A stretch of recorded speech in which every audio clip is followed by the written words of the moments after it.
is unofficially known as the Gartland Goblet in honor of ex-Princeton coach Joe Gartland. Fonte, a junior, who is returning from an injury, and it's his first race of the season. He's stroking this boat.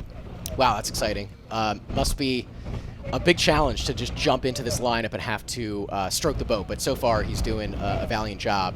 I will say at this stage of the race, we're about 750 in. Brown with a clear advantage here. They are up open water, about a seat, maybe 2 seats of open water over Princeton.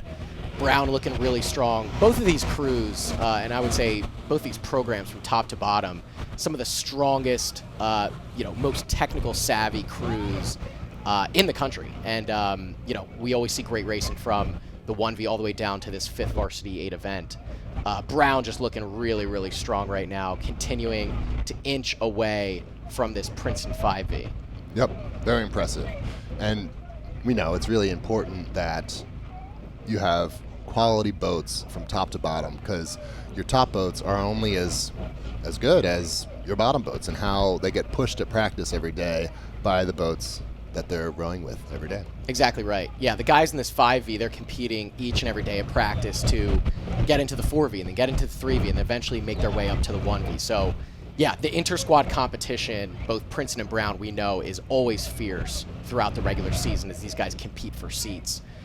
We can see right now we are just past the 1,000. We're probably at like the 850, and Brown 5V sitting up. They're pulling it to almost a full boat of open water over Princeton, continuing to push ahead. They just look a bit more dynamic, don't they? A bit more powerful. Probably, a few more watts per stroke from each guy. That's, I think, the difference in this race so far. Yeah, it all comes down to the watts, Keenan. All comes down to the watts. We are a stickler for the watts, Tommy. Absolutely. I would love to look at some peach data after this to see what types of watts these guys are throwing up. So far here, though, Brown probably slightly higher watts. They are up maybe a boat and a quarter of open water over Princeton.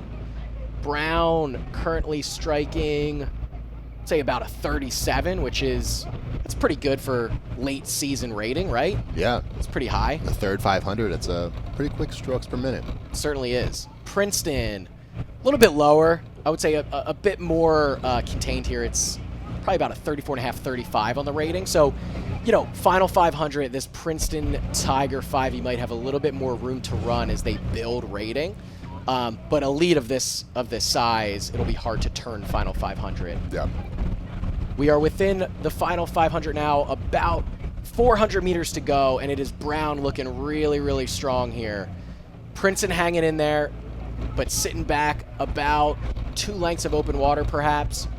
Let's see if they can turn it here, Tommy. Yeah, it's going to take a monumental effort from the squad if they want to catch this Brown boat. But we'll see. They're within striking distance. I mean, I just called it about 2 boats of open water. It's definitely not that big. I would say it's maybe a boat and a quarter of open water at this stage, maybe a boat and a half. But, running out of lake very quickly, we are now at the 250 mark. Brown is there first. The guys from Brown starting to really gear up for the line. Princeton starting to build as well. I'm going to say, barring catastrophe, I think this one might go to the Brown Bears. We'll have to see, Tommy. Still 200 meters left here. A lot of race left. I think you could be right, but still a lot of race left. Brown looking clean to the water. Super, super aggressive off the footboards. Really pushing away. Princeton, they've taken a little bit back. They're now down maybe a boat of open water, if not a little less. So first couple gears of their sprint, they've been able to take a little bit back. But just as we say that, Brown, gear change, they've answered. They're close. They're about 5-6 strokes to the line here.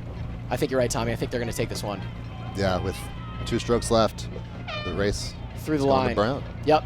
6:09 unofficially for the Brown Bears in the 5-8. Princeton through the line now, unofficially 6:16. Really good race. First one of the day in this installment of the heavyweight men.